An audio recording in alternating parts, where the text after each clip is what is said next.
Vamos a entrevistar ahora a una jurista que se ha especializado en derechos de las mujeres. Se trata de la abogada Beatriz Ramírez, que va a permitirnos interpretar el informe que ha sido elaborado por el Instituto de Criminología del Ministerio Público hasta fin de julio, dando cuenta del número de feminicidios que se han producido en nuestro país durante la pandemia. Muy buenos días, señora Beatriz Ramírez. Muy buenos días a todas y a todos. Gracias por la invitación. A usted, señora. El dato más importante, más chocante, que en realidad no es una novedad, pero que cada vez nos choca, es que la gran mayoría de los casos de feminicidio registrados en nuestro país son cometidos por personas cercanas a las víctimas, sus maridos o exmaridos, sus parejas o exparejas, quizás otros miembros de la familia y también vecinos o pretendientes. ¿Esto es correcto? Es correcto. Una cosa que tenemos que tener presente es que en nuestro país el rasgo del feminicidio es de una persona cercana a tu entorno. Entonces, cuando se suele pensar que las relaciones de pareja o las relaciones familiares son siempre espacios de seguridad, eso nos nubla ver la realidad de que en muchos casos no es así. Y más bien el tener esta cifra como parte de nuestra conciencia debería reforzar la evaluación del riesgo cuando una persona denuncia actos de violencia de una persona cercana a su entorno, porque más bien deberíamos presumir que esa violencia puede escalar.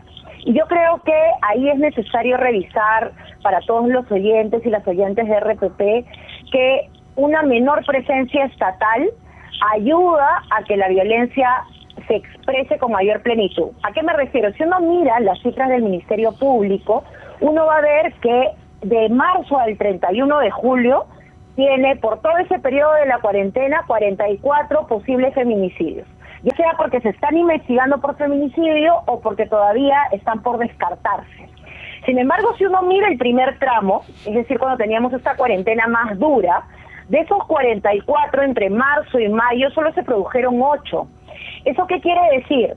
Que cuando se relaja la cuarentena, cuando se relaja la presencia de las Fuerzas Armadas y policiales en las calles, ¿no?, y se baja la barrera del control público, suben los niveles de violencia. De 8 en el primer periodo hemos subido a 36 presuntos feminicidios entre mayo y julio, lo que hace que la suma total sea 44. Y lo propio pasa con las tentativas.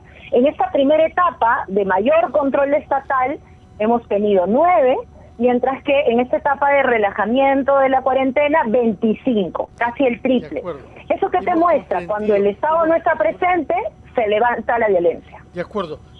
Yo le ruego que nos espere durante unos instantes, que tenemos que hacer una pausa y regresaremos con esta cifra dura que nos ha transmitido usted. Cuando no ha habido cuarentena, cuando el Estado está más ausente, se han multiplicado los casos de feminicidio. Nos explicará qué se puede hacer, porque no podemos vivir bajo cuarentena ni con las Fuerzas Armadas en las calles para evitar que sinvergüenzas asesinen a sus mujeres. Vamos a ir a una pausa, señora Ramírez, y regresamos con este tema importantísimo. Seguimos con Beatriz Ramírez, abogada constitucionalista, especialista en temas de derecho de las mujeres. Y el tema del feminicidio, en realidad hay que mirarlo de manera estructural porque es una situación que tenemos en nuestro país que parte de esto mal entendido llamado el sentido de pertenencia, es decir, me pertenece la mujer en el sentido presente, pasado, futuro, hago lo que me da la gana e incluso tengo la posibilidad de hasta quitarle la vida. Y se ven las cifras cuando se aterrizan, ¿no? El principal agresor es el conviviente, después el exconviviente, el enamorado, la pareja sentimental, ¿no? Y ya hablando de desconocidos, es una cifra muchísimo menor. Acabo de ver una información que un sujeto le echaba ácido a las mujeres que pasaban por ahí, alrededor de 20. ¿Por qué? Y cuando le preguntan, bueno, no pensaba que les hacía daño. Una cosa impensable en una situación de este tipo. ¿Cómo lo aterrizamos? Porque, como bien decía Fernando, no se puede estar viviendo con la Fuerza Armada en la puerta de la casa. Entonces, ¿qué hacemos en general como sociedad, Beatriz? Efectivamente, como han dicho Fernando y tú, Mónica, no se puede vivir con la fuerza presente fuera de la casa, ¿no? Porque además el problema ciertamente está dentro de los hogares, Así ¿no? es. Y justamente para atacar lo que está dentro de los hogares, yo creo que un punto importante para el Ministerio del Interior y el Ministerio de la Mujer son las medidas de protección. Yo quisiera que nuestra ciudadanía conozca este dato. Al mes, en el mes de marzo, se emiten 10.000 medidas de protección. ¿Por qué? Porque cada persona que denuncia en principio debería tener una medida de protección. ¿Cuál es el problema con esas medidas de protección? Que son papeles sin efectividad en la medida en que nadie individualiza qué riesgo concreto tienes. Por ejemplo, si tú vives con la persona a riesgo más alto, si la persona es una tercera persona a riesgo más bajo. Eso no se hace. Y eso significa que nosotros no tenemos capacidad de priorizar qué medidas de protección hay que hacer cumplir primero con más fuerza y otras con una menor fuerza. Nosotros, de acuerdo al censo de comisarías, tenemos 30.000 policías. Es obvio que 30.000 policías, quítale por lo menos la tercera parte que se dedicarán a labores administrativas, no tenemos 20.000 en calle. Y aunque los tuviéramos, esa es la masa para hacer ejecutar 10.000 medidas de protección mensuales que se emiten al menos en nuestro país. Por lo tanto, creo que el Ministerio del Interior y el Ministerio de la Mujer tienen que trabajar con el Poder Judicial para que se mida el riesgo. Hay una norma emitida para la cuarentena, que es el decreto 1470, que eliminó la obligación de medir el riesgo.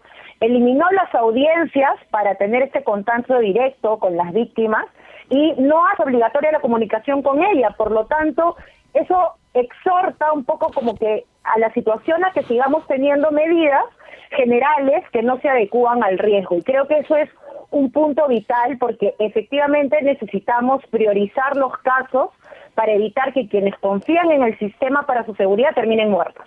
Beatriz, buenos días, ¿cómo está? Buenos días. Hablando de este último punto, ¿cuál ha sido la actuación y el nivel de decisiones del Poder Judicial cuando estos casos han llegado justamente a los juzgados respectivos?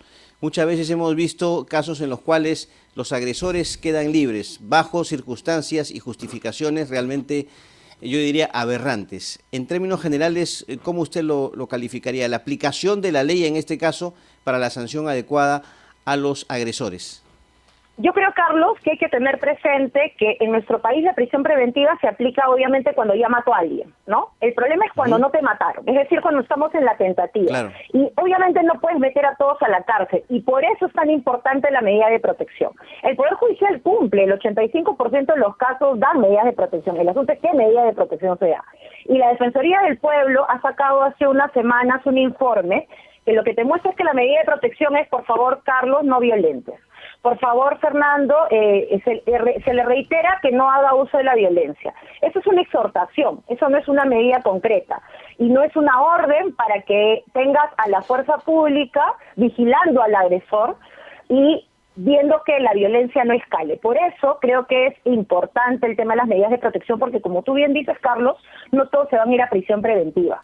Y si eso es así y no vamos a tener un policía fuera de la casa de cada mujer que denuncia, lo mínimo que puedes pedir es que en el patrullaje que hacen las comisarías y que debería unirse el serenazgo, y por eso es importante el rol rector del MIM con el Ministerio del Interior y los gobiernos subnacionales, sí se debería priorizar. En este cuadrante yo tengo 5 mujeres con riesgo severo, que si algo pasa, la siguiente que va a pasar es que la va a matar. Por lo tanto, si ese señor no está en prisión preventiva, ese señor tiene que salir del hogar. Y si ya salió del hogar, tengo que ver que no regrese. Por lo tanto, tiene que funcionar lo que la ley dice, el canal celular para que la víctima llame, no al número de la comisaría, sino al efectivo policial que se va a encargar de activar la alerta para que vayan a ver el patrullaje si es que este hombre se acerca alrededor de donde ella trabaja o vive. Ese tema, el de las medidas de protección, el que se den bien, midiendo el riesgo de cada víctima y el seguimiento y la ejecución priorizada dependiendo de ese nivel de riesgo, creo que es clave para que podamos parar la situación de violencia que tenemos y las mujeres vivan seguras. Muy bien. Bueno, Beatriz, muchas gracias por esta entrevista y ojalá esperamos que estos niveles de agresión hacia las mujeres baje muy pronto. Ha sido usted muy amable. Gracias, Carlos. Solo un detalle chiquitito. Sí, cómo no. En nombre de las víctimas del feminicidio, hay un colectivo de familiares de víctimas de feminicidio que están reclamando 2 cosas. que se haga efectivo el decreto de urgencia que les entregue una compensación a los huérfanos y a las huérfanas.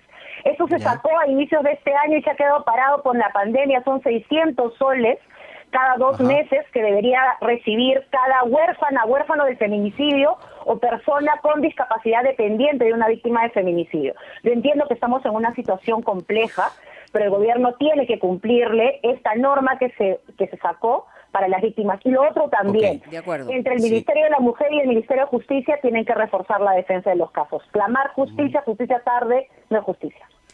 Gracias a Beatriz Ramírez, como había dicho Carlos, 8:43.